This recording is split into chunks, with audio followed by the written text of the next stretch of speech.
Mesdames, Messieurs, j'ai beaucoup de choses à vous dire. Donc, élargissons le débat. Le sommet Climate Change, comme son nom ne l'indique pas, ne concerne pas uniquement le climat. Ce dernier n'est qu'une des multiples conséquences d'un processus plus général de dépassement des limites planétaires. On vide peu à peu la lithosphère de ses ressources, ayant de plus en plus de mal à surcompenser par l'innovation et la découverte de nouveaux gisements la baisse rapide de la concentration des mines. On épuise la biosphère plus vite qu'elle ne se régénère. L'hydrosphère est profondément bouleversée, la pédosphère, les sols, est dans un état de dégradation avancé. En fait, et puis les pollutions, que j'allais oublier, s'accumulent dans à peu près tous les milieux naturels. Donc il n'y a quasiment aujourd'hui aucune dimension du système Terre qui ne soit profondément, sévèrement impactée par les pressions exercées par les activités humaines. La vie sur Terre est en train de s'effondrer. On l'oublie, on n'y pense pas. Les spécialistes nous alertent que la 6e extinction de masse est en route. Si ces différentes dynamiques sont toutes plus ou moins connectées, il n'est pas judicieux de les hiérarchiser et d'en négliger certaines. Il me semble important de souligner par exemple que même si nous n'avions aucun problème, ni climatique, ni énergétique, ni d'eau, ni de ressources, ni de pollution, la vie sur Terre serait quand même en train de s'effondrer. Le problème principal étant l'anthropisation de la nature, sa destruction, sa mise en coupe réglée. Et la raison numéro 1 de ce processus, c'est de très très loin l'agriculture aujourd'hui. Une agriculture qui compacte les sols, qui pollue, qui empoisonne et qui tue, qui fait tout pour étendre les surfaces cultivées, pour supprimer de ces surfaces tout ce qui ressemble à de la nature. Donc on déforeste, on annihile, on industrialise, on cherche à contrôler, on optimise, on maximise les rendements. On perfuse artificiellement les sols, désormais exsangues avec des intrants qui sont produits souvent à l'autre bout du monde. Et dans les pays riches, depuis les 30 Glorieuses, de surcroît, on mange trop. Et parmi ce qu'on mange, on mange beaucoup trop de protéines. Et parmi les protéines, beaucoup trop de protéines animales. Et voici que les pays émergents suivent le même chemin. C'est un non-sens en termes d'écologie, en termes de capacité de charge planétaire, en termes d'économie aussi, de santé et accessoirement d'éthique. Le système dominant perdure en raison de sa capacité à enrichir certains grands propriétaires, des firmes, des fonds d'investissement, mais surtout sous prétexte de nourrir le monde, il le condamne à des famines demain, car il ne perdurera plus très longtemps. En effet, il détruit les conditions mêmes de sa propre perpétuation. Et en plus, il est tributaire de trop d'approvisionnement en intrants importés d'ailleurs, en semences importées d'ailleurs, en carburant abondant et bon marché importés d'ailleurs, en eau douce, en produits vétérinaires, en subventions européennes, en main-d'œuvre étrangère, saisonnière, low cost, etc. Le climat, donc, ne peut pas être la seule priorité. L'humanité est confrontée à une grave crise écologique, c'est ce que vous pensez, n'est-ce pas? C'est faux. C'est la nature qui est confrontée à une grave crise humaine. On s'imagine que c'est aux sociétés humaines de résoudre les problèmes, mais ces problèmes ne sont pas des dysfonctionnements, ce ne sont pas des effets de bord accidentels, ils sont des corollaires normaux, absolument inéluctables de nos modèles de société, de notre système économique, de nos modes de vie. Si l'on cherche à protéger les sociétés de ces problèmes, on se condamne à l'échec. Non, il faut changer les sociétés pour protéger la biosphère face à la folie humaine, afin de se donner une chance de pouvoir continuer à habiter cette planète selon des modalités radicalement réinventées. Je veux profiter de la tribune qui m'est offerte aujourd'hui pour saluer l'initiative de la Belgique pour ce sommet européen, pour la déclaration de Liège, qui est un appel à l'action. En ma qualité de systémicien, je veux profiter également pour tenter de réveiller, pour alerter notamment sur les fautes méthodologiques fondamentales, à mon sens, que nous commettons à la fois dans l'appréhension des enjeux de notre temps et dans la représentation que nous faisons des solutions, entre guillemets, à y apporter. Je considère que les messages les plus importants n'ont toujours pas été passés. Ce, malgré le travail incroyable, personne ne le nie, fourni par la communauté scientifique internationale. Il ne s'agit pas de remettre en question les experts et leur expertise, mais de mettre en lumière le caractère contre-productif du rôle dans lequel on les a cantonnés. Tout est organisé en silos, dès l'école, avec les différentes matières, jusqu'aux hautes études avec la séparation en spécialités, puis ensuite dans le domaine académique, avec les champs disciplinaires, dans le monde du travail, avec les métiers, au niveau politique, avec les cloisonnements territoriaux, et puis avec les découpages ministériels, dans les médias, où on aborde un jour tel sujet, et puis on fait venir des experts du sujet en question, et puis une autre fois, on fera une autre émission sur un autre sujet avec d'autres experts. On pourrait penser que ce silotage n'est que modérément problématique. Finalement, on a toutes les infos, non? Ça permet de se figurer les problèmes et les solutions, non? Ben non. Non, ce silotage empêche de caractériser correctement les enjeux. C'est la parabole indienne, je ne sais pas si vous la connaissez, des aveugles et d'éléphants. Un groupe d'aveugles apprend qu'un éléphant a été amené dans leur village, n'ayant jamais vu et su ce qu'est un éléphant. Ils vont à la rencontre de l'animal. Le premier aveugle touche le flanc de l'éléphant et il dit, en fait, un éléphant, ça ressemble un peu à un mur, non? Puis le deuxième aveugle, lui, il a une patte de l'éléphant face à lui. Il dit, je suis désolé, mais moi, je trouve que ça ressemble plutôt à un arbre, un éléphant.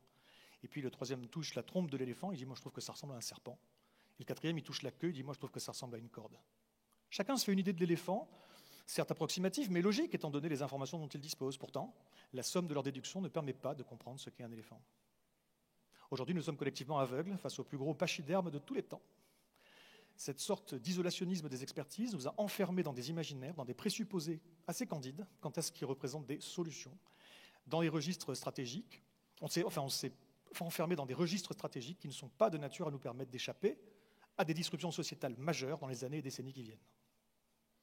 La lacune de pensée systémique a des incidences graves. Certes, de nombreux chercheurs appliquent certains concepts de systémique à leur partie, mais tant qu'on ne les applique pas au tout, on reste dans un silotage problématique. C'est le suprasystème dynamique complexe constitué à la fois du système Terre et de l'anthroposphère qu'il faut analyser via le prisme de la systémique, afin d'être en mesure de redescendre en entonnoir, en cohérence, jusqu'aux enjeux plus micros. Sinon, en traitant problème par problème, on ne fait en général que déplacer la pression dans le suprasystème, sans résoudre fondamentalement quoi que ce soit, et on se retrouve à risquer l'avenir dans des paris inconsidérés, on se retrouve à miser sur des solutions qui en réalité n'en sont pas.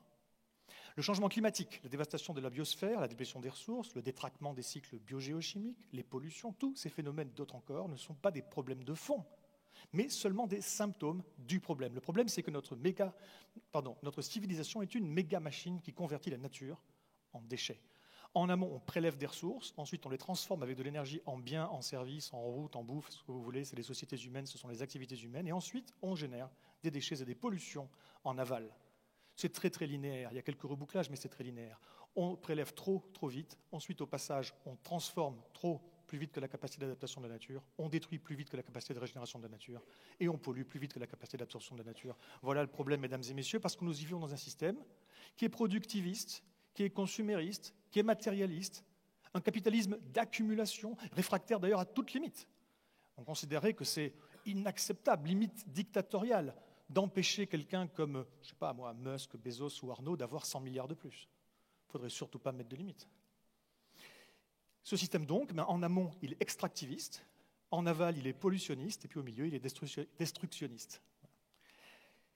Les déchets et les pollutions qu'on rejette, ils sont soit liquides, soit solides, soit gazeux, et parmi les gaz, il y a une catégorie qu'on appelle les gaz à effet de serre qui détraquent le climat. Le changement climatique, pour prendre cet exemple, n'est que un symptôme de ce problème. Et alors pourquoi il est crucial de distinguer le problème de fond et les symptômes ? Ben voyez-vous, j'utilise une métaphore pour ça, qui est assez claire. Si vous avez des problèmes de maux de crâne, si vous avez des problèmes de peau et des problèmes de transit ou de digestion, allez, vous traitez ça comme des problèmes, vous cherchez des solutions. J'ai une bonne nouvelle, il y en a.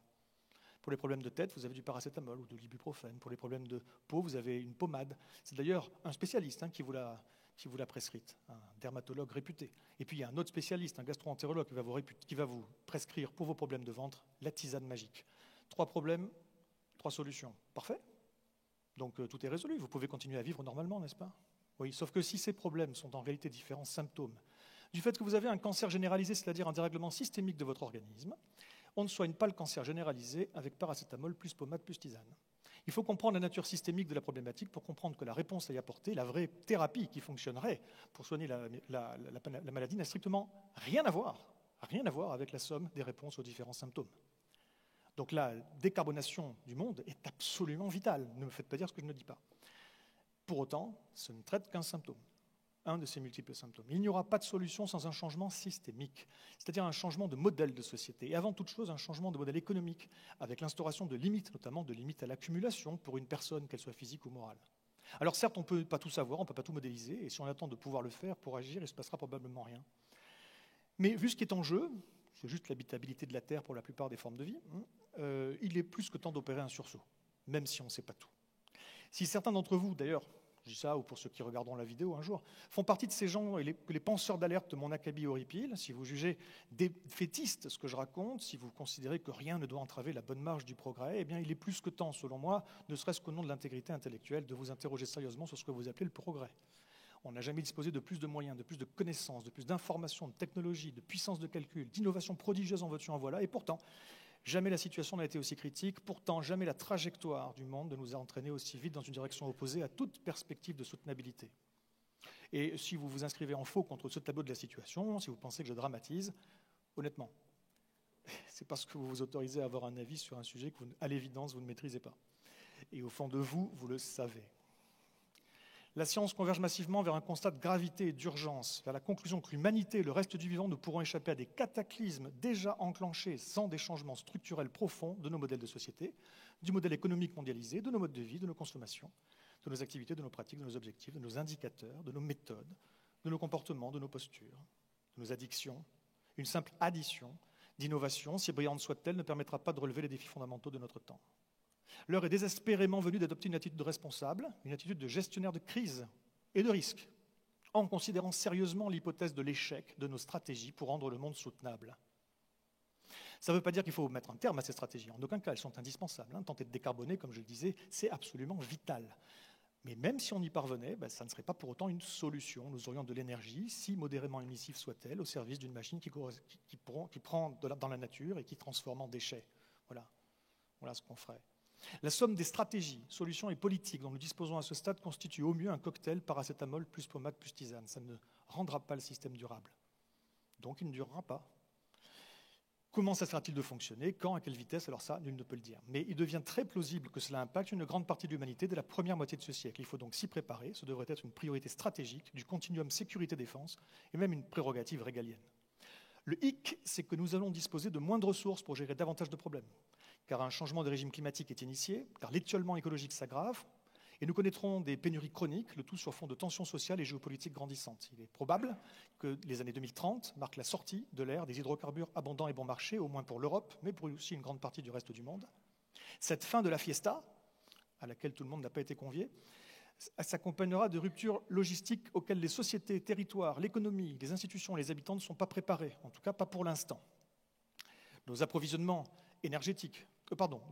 dépendent d'équilibres subtils, à la fois géologiques, à la fois techniques et industriels, hydriques, il faut beaucoup d'eau par exemple pour l'industrie minière, d'eau douce, logistique, énergétique, on ne sait rien faire sans pétrole, économique, le cours de bourse des matières premières, mais aussi politique, géopolitique, et donc en creux plus ou moins idéologique. On ne maîtrise presque aucun de ces paramètres. Alors jusqu'à quand nous en remettrons-nous naïvement au doux commerce pour garantir la paix et la sécurité énergétique, matérielle, environnementale, sanitaire et alimentaire des territoires? Dans cette perspective de plus en plus palpable de multiraréfaction, les modèles économiques de la plupart des entreprises seront mis à rude épreuve. Et si le système économique et social n'est pas révolutionné rapidement, la capacité de millions de ménages à subvenir à bon nombre de leurs besoins sera compromise, occasionnant une croissance exponentielle du désordre et de l'insécurité. Il devient urgent de se projeter avec sérieux dans des plans B collectifs résilients face à ces chocs, en tenant compte de l'hypothèse d'un monde irrévocablement post-hydrocarbures abondant et bon marché. Cela implique de rehiérarchiser les priorités, d'initier des conversations publiques, des débats constructifs, ayant pour but de poser la question de nos besoins véritables et de comment on peut en assurer la satisfaction pérenne, de consentir et de négocier collectivement, démocratiquement si possible, un certain nombre de renoncements de bon sens. En Europe, globalement, on a assez. Il est temps de se consacrer au qualitatif et d'arrêter cette course insensée au quantitatif. 3. De réorienter les activités en investissant ici et en désinvestissant là, en mettant un terme aux activités les plus destructrices. Oui, il faut arrêter pas mal de choses, et celles qui sont aussi les moins bénéfiques au regard de l'intérêt général. Et 4, modifier les objectifs visés et les indicateurs utilisés. Il va falloir aussi travailler là-dessus. Mieux vaut opérer ces changements aujourd'hui. C'est compliqué, j'ai bien conscience, mais mieux vaut essayer de choisir, au moins ensemble, tant qu'on peut le faire dans des bonnes conditions, ce qui doit croître, ce qui doit décroître, ce qui doit perdurer, ce qui doit disparaître. Mieux vaut essayer de promouvoir le changement, l'accompagner, le récompenser même, plutôt que de persister à refuser d'instituer des limites raisonnables, ce qui se traduirait d'ici quelques années en des privations imposées dans le chaos par la dynamique du système. En outre, mieux vaut planifier des quotas évolutifs qui valent pour tous, plutôt que de laisser les pénuries s'auto-organiser en fonction de la richesse des uns et des autres, le contingentement comme rempart contre l'injustice et la dystopie. Je n'ignore pas que face à ce type de remise en question intense, l'opposition sera rude et les leviers limités. Le commun des mortels renacle à la métamorphose. Il critique et rejette les contraintes, souvent sans même chercher à comprendre que celles-ci peuvent être justifiées de façon parfaitement rationnelle. Il dénigre même volontiers la science quand celle-ci l'importune. Il se laisse aussi entraîner par les tenants de l'ordre établi qui font de l'anti-jeu, qui sabotent le débat en le déplaçant sur le terrain idéologique. À les entendre, les contraintes sont nécessairement abusives, arbitraires. Elles traduisent forcément un projet politique sournois. On tourne en dérision les alternatives proposées en pointant leurs insuffisances, leurs imperfections, les incertitudes qui s'y rattachent, en occultant l'élément principal, c'est que le système actuel est voué au délitement et que son maintien mène au désastre. On dit que les obligations sont trop exigeantes. On refuse de continuer de jouer le jeu. On se braque, alors même qu'on n'a fait que 5 ou 10% du trajet. Et encore, les pourcents les moins difficiles. Le Fit for 55, je veux dire, c'est un petit peu abstrait. On en est très loin. On entend surgir que l'écologie, ça commence à bien faire. Les dirigeants français et belges ont l'audace de suggérer de temps en temps des pauses réglementaires en matière d'écologie. La vie sur Terre se voit réduite à une variable d'ajustement. Les gouvernants se rangent complaisamment du côté des lobbies, induisant une régression environnementale dont nos enfants paieront le prix. C'est invraisemblable d'obscurantisme et de duplicité. Amis belges, j'espère que l'issue de la crise agricole sera moins désastreuse de votre côté de la frontière. Les mutations de grandes envergures, des mutations, sont absolument vitales. Et les dirigeants qui n'auront pas intégré ça se rendront fautifs et s'exposeront à la colère populaire. Les gens qui aujourd'hui ne sont pas prêts à changer, demain se retourneront contre les élus qui n'auront pas eu la lucidité et le courage de mettre en œuvre les changements. Et le pari politique qui consiste à chercher à maintenir le système sans importuner le petit peuple avec les risques et les vulnérabilités, sans risquer de se mettre à dos le monde économique, ce pari devient diablement périlleux alors que le monde entre dans une période de vive turbulence. Hélas, pour l'instant, l'hypothèse de la fin de l'abondance n'est jamais vraiment prise au sérieux, quand bien même un chef d'État a utilisé cette expression par récupération opportuniste plus que par conviction à l'occasion d'une rentrée de Conseil de ministres. C'était Macron. L'hypothèse implicite est que le système est viable et qu'il peut se perpétuer, moyennement quelques ajustements. Des crises ponctueront l'avenir. Bon, on les gérera comme on l'a toujours fait. Il n'y a pas de rupture sociétale irréversible, ça n'existe pas. Ça. Seulement des crises plus ou moins graves, toujours limitées dans l'espace et dans le temps. L'aide pourra donc venir de l'État et des territoires alentours. Au pire, on déclenchera le plan Orsec, voilà, organisation des secours, ça c'est pour la France, ou le plan d'urgence en Belgique. Et on reviendra dès que possible à ce qui s'apparente à la normale. L'absence de pensée système dans l'analyse des risques possibles engendre chez les spécialistes de la gestion des risques et des crises eux-mêmes un impensé majeur, celui de l'éventualité d'une rupture généralisée sans retour possible à un état stable connu. C'est pourquoi les risques sont toujours évalués à l'échelon local. On regarde juste les risques locaux, parce qu'ils sont forcément localisés. Mais moi, les risques dont je vous parle, ce ne sont pas des événements potentiels limités dans l'espace et dans le temps, mais ce sont des processus qui concernent toutes les sociétés, en tout cas toutes celles qui participent à la mondialisation, des processus déjà enclenchés, qui sont déjà en train de s'accélérer, qui s'aggravent, qui vont continuer à s'aggraver tant qu'on ne réagira pas à la hauteur des enjeux, et qui n'ont pas de fin discernable. C'est la fin d'une ère. On accompagne cette mutation ou on la subira.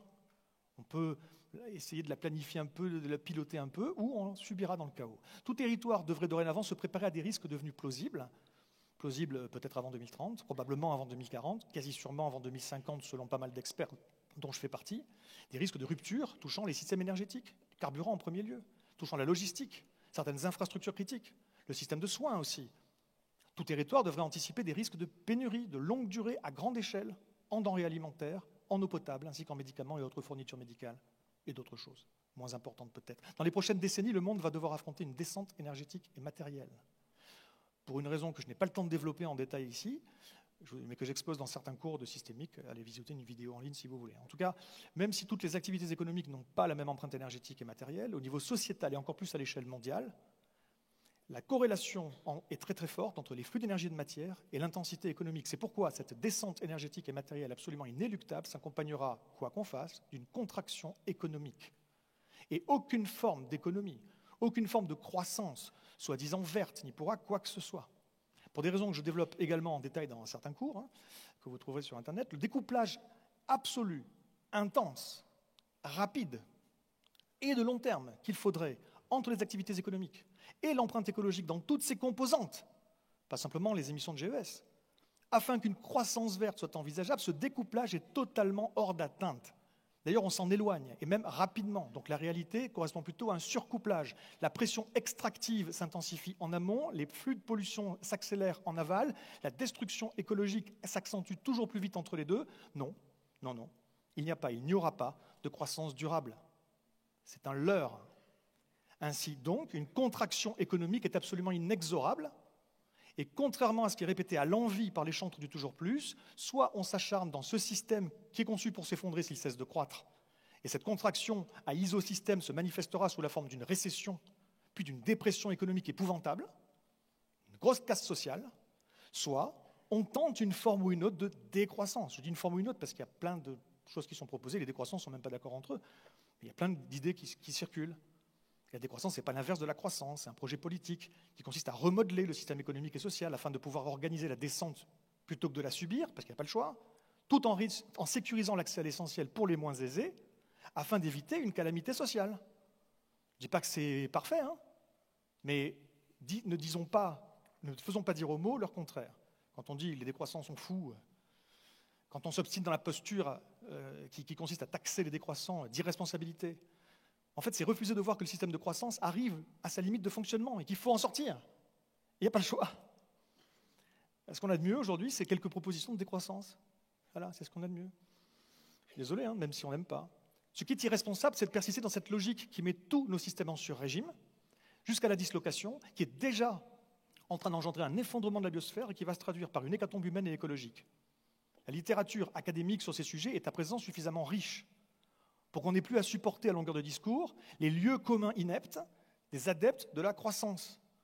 Leur positionnement, il est en équilibre, si vous voulez, un équilibre précaire, sur une méconnaissance profonde du fonctionnement des systèmes vivants dont nos existences dépendent. Ce positionnement péremptoire confine à un intégrisme doctrinal. Il est plus que temps aujourd'hui que la charge de la preuve soit inversée. Donc cessons d'hypothéquer les conditions d'habitabilité de la Terre. On l'a bien vu pendant la crise de Covid, l'économie ralentit. C'est marrant ça.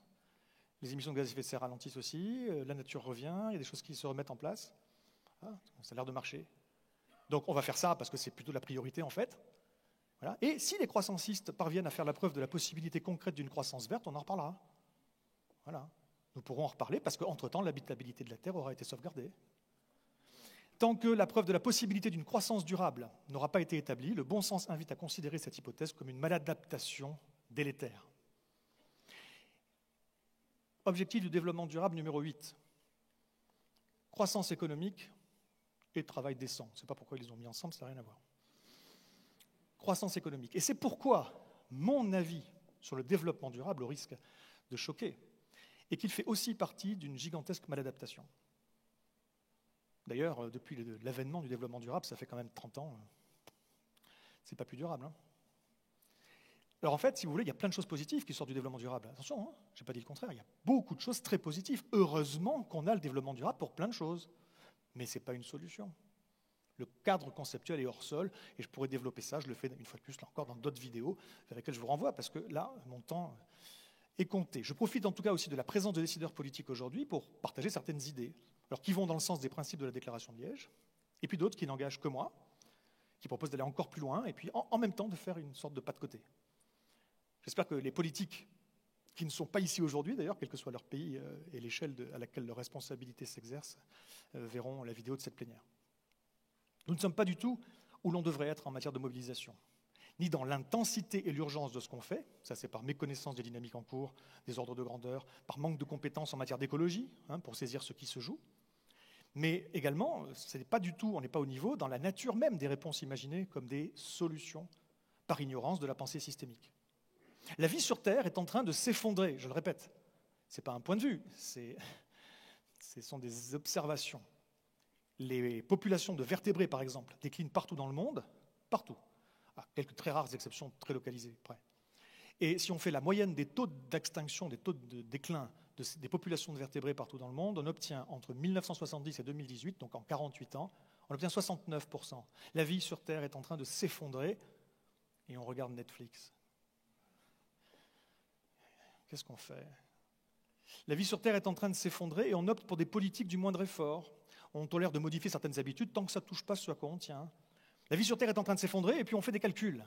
On cherche à tirer son épingle du jeu, on adopte des procédés de passagers clandestins, on se laisse aller à des médiocres et mesquins après moi le déluge.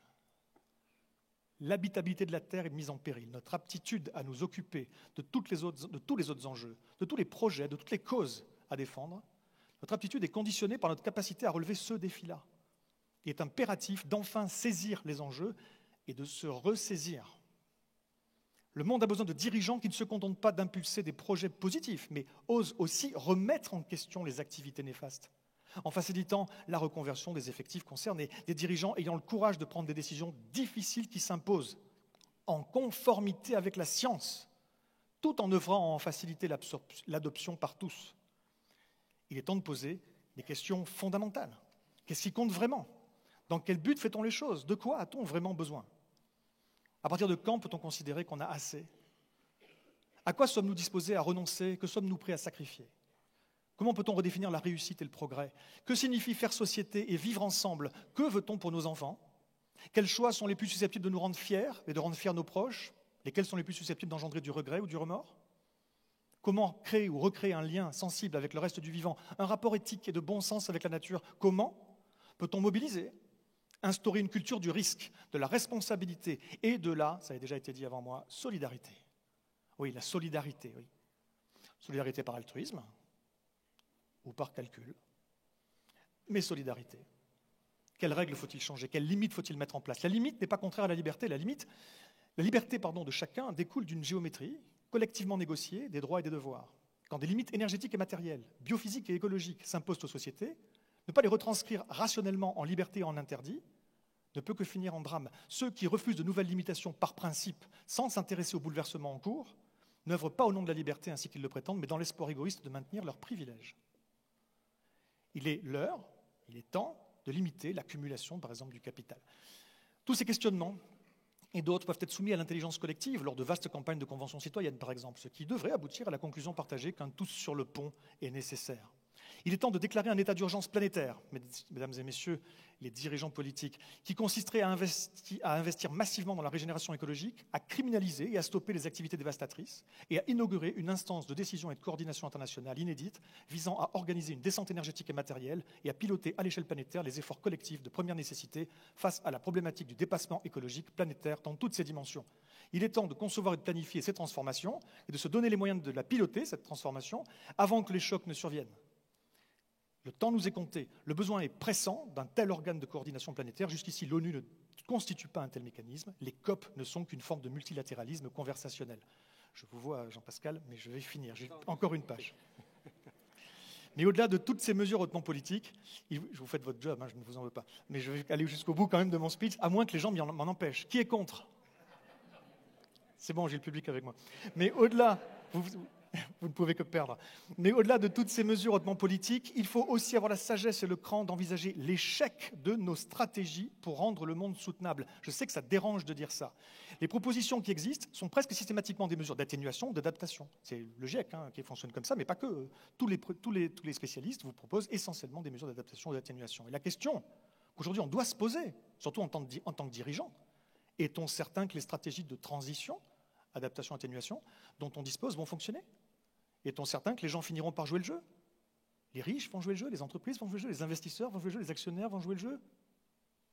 Est-on certain que donc la vitesse des efforts sera suffisante vis-à-vis des urgences et des ordres de grandeur en question? Est-on sûr qu'on ne manquera pas de ressources pour mener les transformations nécessaires? Et jusqu'ici, allons-nous dans la bonne direction? Si la réponse à une seule de ces questions est non, alors cela revient à admettre qu'il est plausible que nous échouions à rendre nos sociétés durables et donc que l'on s'achemine vers des ruptures. L'atténuation, alors graduelle ou rapide, on va savoir, tout est possible, ça dépend de quel domino tombe en premier.